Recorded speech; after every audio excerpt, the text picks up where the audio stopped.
தமிழக முதலமைச்சர் அவர்கள் இன்று அவரது பிறந்த நாளை கொண்டாடுகிறார். அவருக்கு எங்களது வாழ்த்துக்களை தெரிவித்துக் கொள்கிறோம். அவர் எல்லா நலனும் பெற வேண்டும்.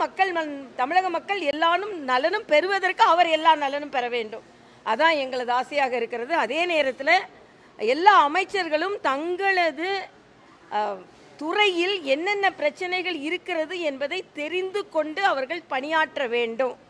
உயர்கல்வித்துறை அமைச்சர் இன்னும் பல பல்கலைக்கழகங்களில் பிரச்சனை இருக்கிறது, பணியிடங்கள் நிரப்பப்படாமல் இருக்கிறது, துணைவேந்தர்கள் நியமிக்கப்பட வேண்டும்.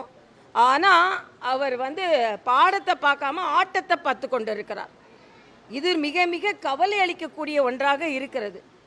இன்னொன்று, கல்வியிலும் சரி எல்லா துறையிலும் சரி மரியாதைக்குரிய முதலமைச்சர் அவர்கள் திரைப்படத்துறையில் இருந்து வந்தார் என்பதில் எந்த மாற்று கருத்தும் இல்லை. அவர் ரொம்ப அமைதியாகவே தனது பணியை ஆற்றிக்கொண்டிருக்கிறார். ஆனால் அவரை சுற்றி உள்ளவர்கள், அது அமைச்சர்களாக இருக்கட்டும், சட்டமன்ற உறுப்பினர்களாக இருக்கட்டும், ரீல்ஸ் எடுக்கிறேன், அதை எடுக்கிறேன், இதை எடுக்கிறேன்னு சொல்லி பாட்டு பாடுறேன், ஆட்டம் போடுறேன்னு சொல்லிட்டு ஆட்சியை பார்க்காம ஆட்டம் போட்டு கொண்டு இருக்கிறார்கள். இது சரி செய்யப்பட வேண்டும் என்பது எங்களது தாழ்மையான கருத்து. ஏன்னா உயர்கல்வித்துறை அமைச்சர் இன்னும் எவ்வளவோ பாடம் சொல்லி கொடுக்க வேண்டியிருக்கு. ஆடிக்கொண்டு இருக்கிறார், பாடிக்கொண்டு இருக்கிறார். நான் யாராவது கேட்டால் நாங்கள் செய்கிறோன்றாரு. நான் அதே உயர்கல்வி அமைச்சர்கிட்ட கேட்குறேன், வெளிநாட்டோட மொழிகளை கற்றுக்கொள்ளுங்க, ஜப்பானீஸ் கற்றுக்கொள்ளுங்க, ஜெர்மன் கற்றுக்கொள்ளுங்க, ஆனால் இந்தியாவில் இன்னொரு மொழி கற்றுக்கொள்ளக்கூடாதான். இது என்ன வகையான அறிவுரைன்னு எனக்கு தெரியல. வேறு நாட்டு மொழி கற்றுக்கோங்க, ஆனால் மும்மொழி கொள்கையை நாங்கள் ஆதரிக்க மாட்டோம்.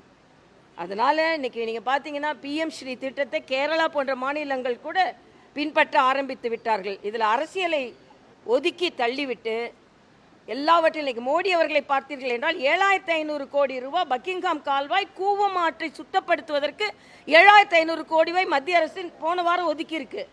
கூவத்தை சுத்தப்படுத்துறேன்னு சொல்லிட்டு ஒதுக்குறேன்னு அவங்களுக்கு தான் பணத்தை ஒதுக்கிக்கிட்டாங்க. கூவமாக தான் இருந்தது. ஆனால் பக்கிங்ஹாம் கால்வாய், நான் மயிலாப்பூரில் போட்டி போடும் பொழுது பக்கிங்ஹாம் கால்வாய் நிறைகிறதுனால தான் அங்கே வெள்ளம் வருகிறது, மக்கள் மூழ்குகிறார்கள்.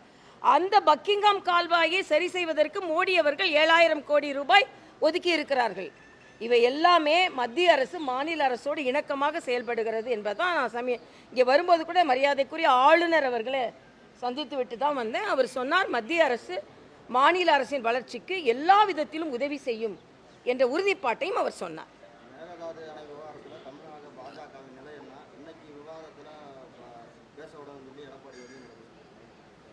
பாரதிய ஜனதா கட்சி நிலைப்பாடு தமிழ்நாட்டிற்கு தண்ணீர் கிடைக்க வேண்டும் என்பதுதான். தமிழ்நாட்டுக்கு வருகின்ற தண்ணீர் தடுக்கப்படக்கூடாது என்பதுதான். இங்கே மாணிக் தாக்கூராக இருக்கட்டும், இங்கே விஸ்வநாதன் அவர்களாக இருக்கட்டும், ஒரு செங்கலை கூட வைக்க விட மாட்டோம், மாட்டோம்னா ஒரு செங்கலை மட்டும் வைக்கிறது அங்கே பிரச்சனை இல்லை. கொள்கை ரீதியாக மேகதாதுவை எவ்வாறு எதிர்க்கிறீர்கள் தமிழக அமைச்சரவையில் இருந்து கொண்டே என்பதுதான் நமது கேள்வி. அங்கே உள்ள காங்கிரஸ் அரசாங்கம் கட்டுகிறேன் என்று சொன்னால் இங்கே உள்ள ஆட்சி அதிகாரத்தில் பங்கு பெடுத்துக் கொண்டிருக்கின்ற 2 காங்கிரஸ் அமைச்சர்களின் நிலைப்பாடு என்ன? சும்மா வசனம் செய்துக்கிட்டே ஒரு செங்கலை நாங்கள் வைக்க விட மாட்டோம்னா உங்களோட கொள்கை என்ன? ஆக தமிழக மக்களுக்கு வேண்டிய நீராதாரம் நிச்சயமாக கிடைக்க வேண்டும் என்பதுதான் எங்களது கருத்து.